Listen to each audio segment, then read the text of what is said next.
오늘 우리에게 주시는 말씀 고린도전서 13장입니다. 고린도전서 13장 1절에서 13절까지 전체의 말씀입니다. 한 절씩 저희들 교독하겠습니다. 내가 사람의 방언과 천사의 말을 할지라도 사랑이 없으면 소리나는 구리와 울리는 꽹과리가 되고, 내가 예언하는 능력이 있어 모든 비밀과 모든 지식을 알고 또 산을 옮길 만한 모든 믿음이 있을지라도 사랑이 없으면 내가 아무것도 아니요.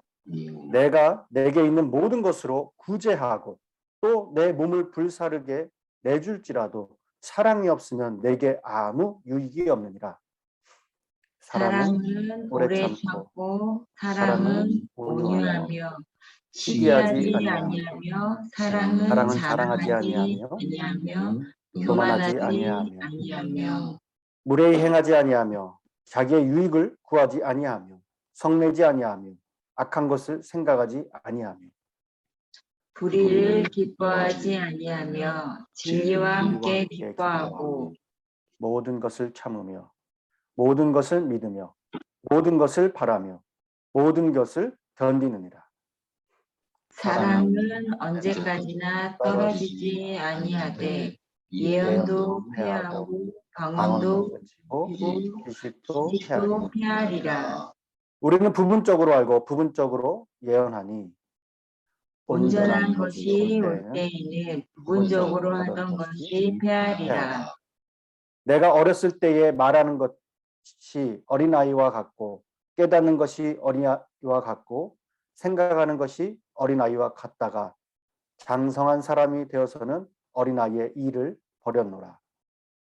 우리가 지금은 거울로 보는 것 같이 희미하나 그때에는 얼굴과 얼굴을 대하여 볼 것이요. 지금은 내가 부분적으로 아나 그때에는 주께서 나를 아시는 것 같이 내가 온전히 아니라. 그런즉 믿음, 소망, 사랑 이 세 가지는 항상 있을 것인데 그 중에 제일은 사랑이다.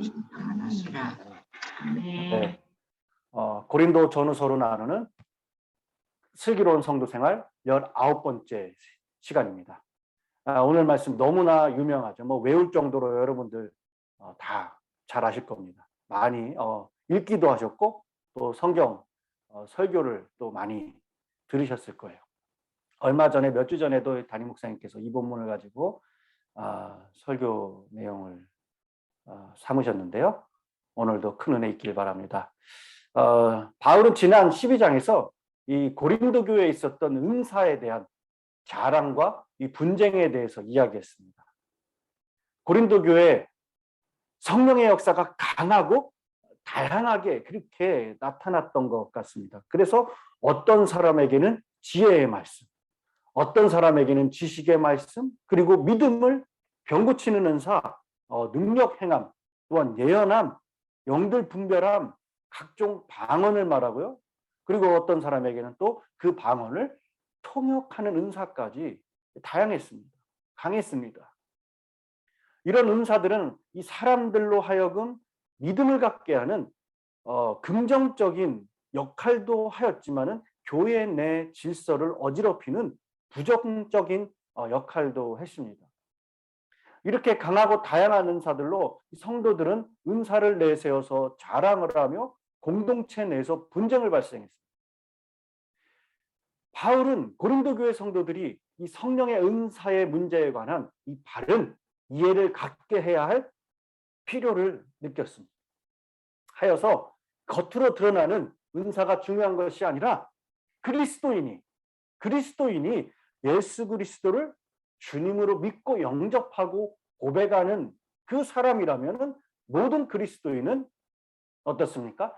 성령으로 말하는 사람, 영적인 사람이다. 그래서 하나님의 영으로 우리가 예수를 주라 고백하는 것 자체가 무엇입니까? 은사가 된다는 거예요. 은사다. 여러분이 은사를 가지신 겁니다. 그리고 이렇게 예수를 주라고 말할 수 있는 사람은 다 성령에 이끌린 사람이다 라고 깨우쳐 줬습니다. 은사, 헬라어로 우리가 자주 사용하는 단어 카리스마라는 단어입니다. 카리스마, 선물이란 뜻이에요. 그렇기 때문에 은사라는 것은 하나님께서 주의 자녀들에게 동일하게 주신 선물입니다. 선물. 이 은사는 사람마다 하나님께 받은 선물의 종류가 다양하죠. 어떤 사람은 뭐 신비한 이렇게 고린도에서 보여줬던 은사도 있었지만은 우리의 모든 것들이에요. 작은 하나하나 여러분들의 섬김, 헌신, 또 이렇게 우리가 교회를 섬기면서 나타나는 달란트들, 교회 공동체에서 일어나는 모든 것들입니다. 이 은사를 각 사람에게 나타내신 이유는 다른 게 아닙니다. 유익을 위해서입니다. 유익을 위해서. 그 다양한 은사를 주셔서 주님의 몸된 교회 전체에 유익이 되게 하시려고 주신 것이다. 그것이 그런데 은사다라는 거예요. 그런데 이 은사를 어떤 사람은 자랑하고 남용하는가 하면은 여러 가지 은사들 가운데 어느 것이 또 더 큰가, 중요한 것인가 하는 문제로 이 고린도에 논쟁이 있었습니다.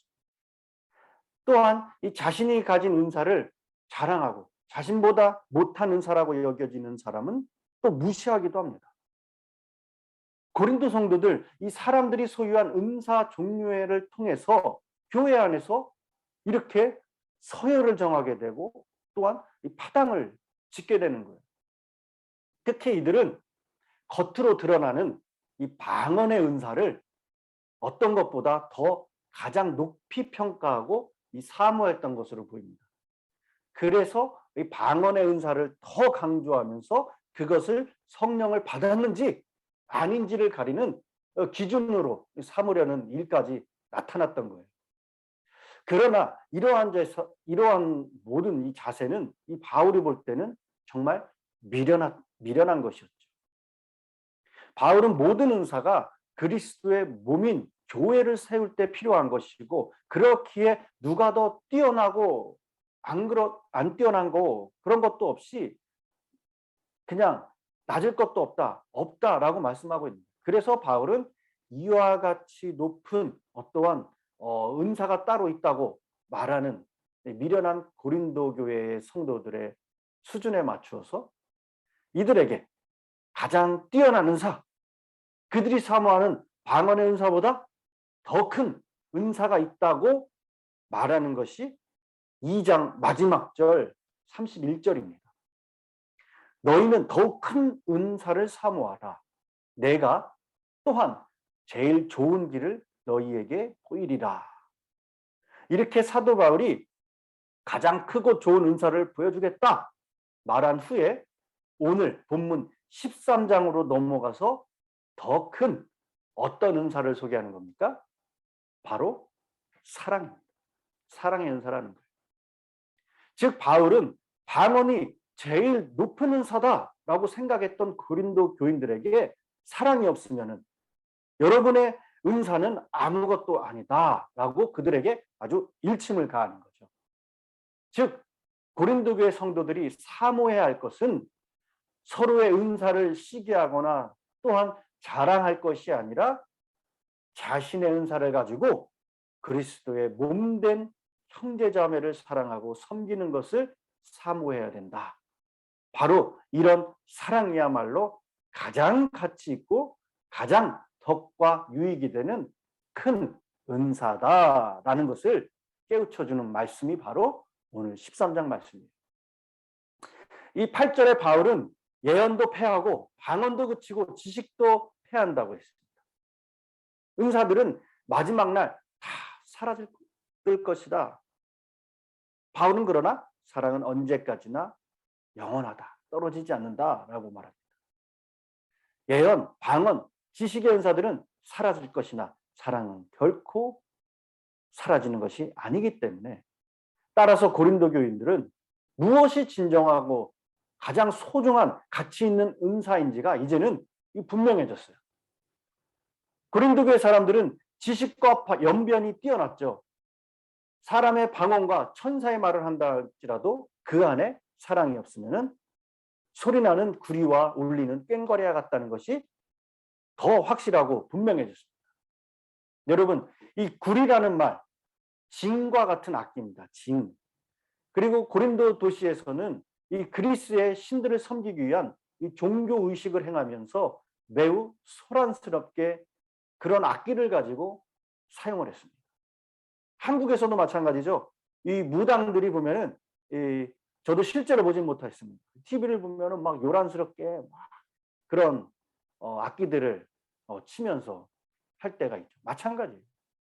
사도 바울은 이러한 문화에 익숙한 고린도 교회 성도들에게 사랑이 없이 방언만 하는 것은 이방 종교에서 울리는 이러한 징과 꽹과리 소리와 다를 것이 없다. 천사의 말을 하는 것도 마찬가지라는 겁니다. 여러분, 나의 말을 통해서, 여러분들의 말을 통해서 공동체에 어떤 유익이 전달되고 있습니까? 많은 말을 하고 있지만은 그 안에 정말 사랑이 없다면은 아무리 아름다운 그러한 문장이라 할지라도 그것은 어떻게 되는 거예요? 소음이 되고 만다는 겁니다. 고린도 교인들은 모든 지식에 풍족하다고 했습니다. 그들은 지식을 추구하는 사람들이었어요.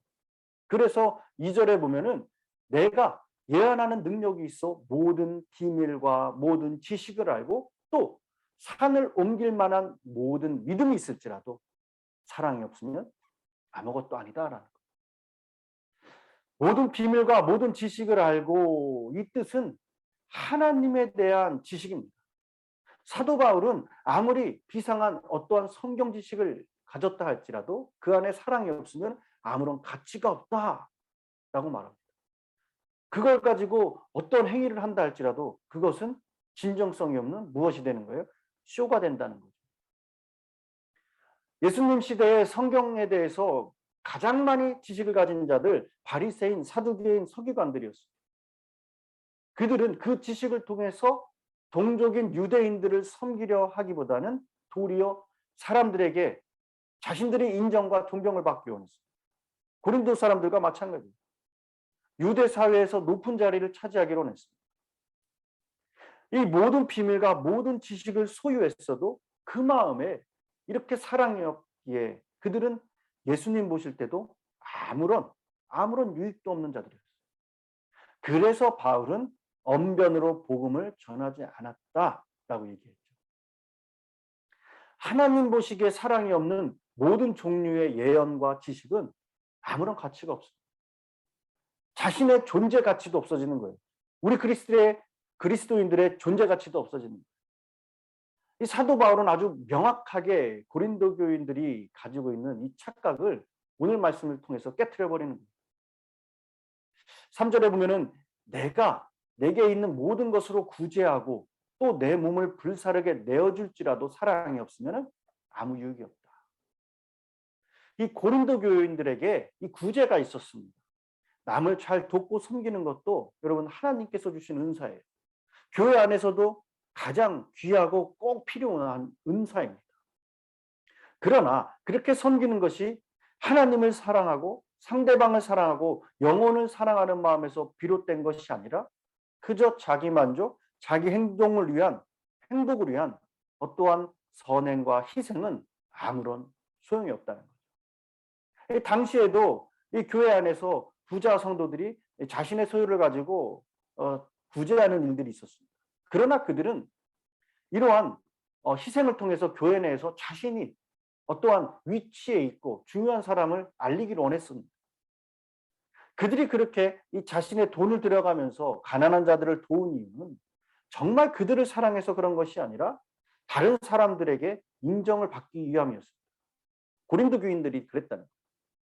겉으로는 구제하고 봉사지만은 알고 보면은 교회 안에 자신의 명예와 권세를 유지하기 위한 하나의 수단과 방법이었다는 거예요.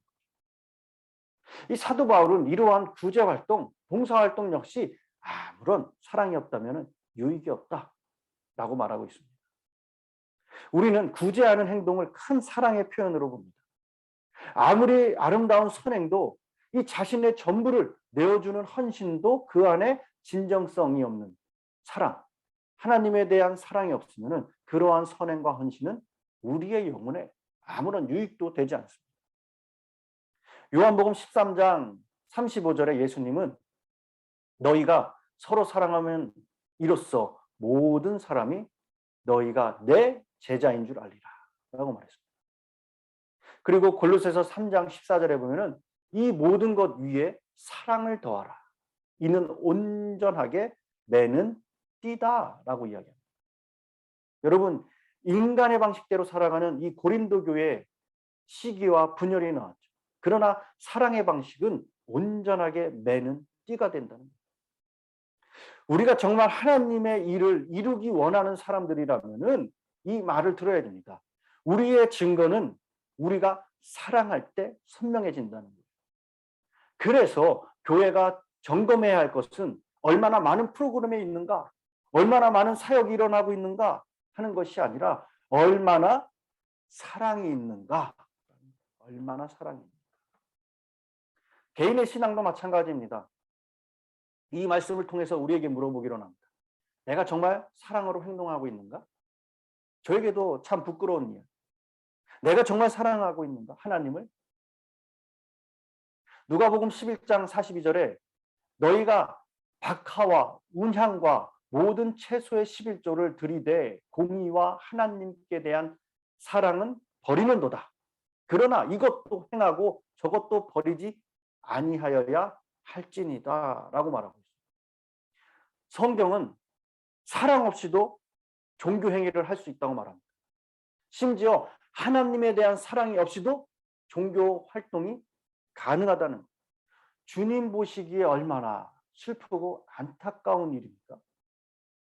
여러분, 내가 많은 시간 동안 신앙생활을 하고 있어도 신앙의 진위 여부를 판단해 줄 수 있는 것은 지식, 행위, 어떠한 은사가 아니라는 거예요. 사랑이 표현되는 삶입니다. 사랑이 표현되는 신앙이에요. 그래서 고린도 교인들에게 주는 마지막 바울의 교훈이 16장 14절에 이렇게 기록합니다. 너희 모든 일을 사랑으로 행하라. 너희의 모든 일을 사랑으로 행하라. 그리고 이 진실된 사랑은 여러분 어떻습니까? 이 후반절에 계속돼서 나오지만은 오래 참고 온유하고 시기하지 않고 자랑하지 않고 교만하지 않고 무례히 행치 않고 자기 유익을 구하지 않고 성내지 않고 악한 것을 생각하지 않고 불의를 기뻐하지 않고 진리를 기뻐하며 참고 믿고 바라고 견디게 한다. 여러분, 약방의 감초라는 말 들어보셨죠? 약방의 감초야. 한방에서 사용하는 약재 가운데 필수적으로 꼭 넣는 약재가 이 감초라고 해요. 뭐 저도 잘 모르겠습니다. 그래서 이 말씀을 준비하면서 이 감초의 효능을 찾아보니까 굉장히 많더라고요. 그래서 넣는 것 같아요. 뭐 간을 보호해주고 해독작용, 항암작용, 피로, 피부, 인후통, 감기, 진통, 뭐 갱년기, 우울증, 콜레스테롤, 면역력, 호흡기 등등 효능이 뭐 맞는 약이더라고요. 그래서 약방의 감초다라는 말이 생긴 것 같습니다. 이것이 그래서 필수가 되는 거죠. 그런데 우리 신앙과 삶에서도 이 약방의 감초같이 모든 것에 필수적으로 꼭 있어야 할 것이 바로 사랑이라는 것. 이것이 빠지면은 약방의 감초가 빠집니다. 그래서 오늘 말씀에 사랑이 없으면 아무것도 아니다. 그리고 그런즉 믿음, 소망, 사랑 이 세 가지는 항상 있을 것인데 그중에 제일은 사랑이라. 사랑이 제일입니다. 여러분 오늘 하루 슬기로운 성도로서 약방의 감초와 같이 빠져서는 안 되는 그중에 제일 사랑으로 무엇을 하든지 누굴 만나든지 거기에 꽹과리에 구리에 소음을 내는 것이 아니라 아름다운 선율이 들려지는 여러분의 삶의 자리가 되시기를 간절히 축원합니다. 기도하겠습니다. 사랑의 하나님, 우리 안에 주님을 향한 사랑과 교회와 성도와 이웃을 사랑하는지 오늘 말씀을 통해서 우리의 자신을 돌아봅니다. 혹시 우리도 고린도 교회 성도들처럼 우리의 은사를 자랑하며 교만한 모습으로 있었다면은 하나님 없이는 우리는 죽을 수밖에 없는 그 약한 연약한 존재임을 항상 기억하게 하셔서 하나님을 마음에 품고 하나님을 사랑하고 우리의 성도들을 사랑하게 해 주시고 믿음과 소망, 사랑 항상 이것을 붙들며 실천하며 주님의 백성된 삶을 살아가게 하여 주시옵소서. 오늘도 새벽에 주님의 말씀을 묵상합니다. 우리가 영과 진리로 드리는 기도를 받아 주옵시고 오늘도 주신 말씀을 의지하면서 이 악하고 죄 많은 세상에서 당당하게 승리하며 하나님을 드러내며 하나님의 일하심을 경험할 수 있는 복된 자리 될 수 있도록 주님 이끌어 주시옵소서. 감사드리며 예수님의 이름으로 기도드렸습니다. 아멘.